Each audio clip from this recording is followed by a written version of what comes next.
ku munsi wa gatandatu nuvuga itariki 5 niho azotangura iyo twise tournoi de lancement officiel de la saison.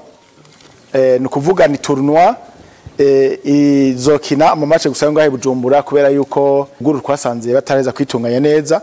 Ubu turacari muri phase yo kubatunganya. Ubu rero niho twagize iyo tournoi de lancement officiel de la saison kugira ngo hanyuma rero abajejwe gutegura ivy'ubuhinga bace bitunganya bashobore rero nabo gutanguza ibikorwa vya saison no kuvuga y'uyu mwaka dutanguye.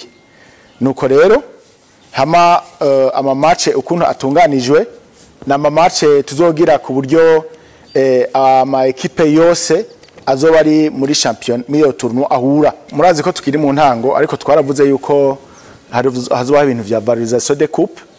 No kuvuga twarashoboye kuronka ama sponsor y'amafaranga make ariko ko ari mu ntango c'est pas mauvais.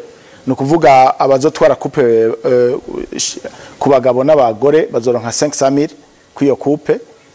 Niyo coupe bazabaronse ababa bakabiri nabo baronke 250,000 ariko ni ntango twizera ko mu minsi iza amahera azoba yaduze ku buryo bazarakinira ama coupe afise valeur nini cyane. Murabizi yuko izi nkino ntizishobora gutera imbere mu gihe abanywanyi atari bazishigikiye.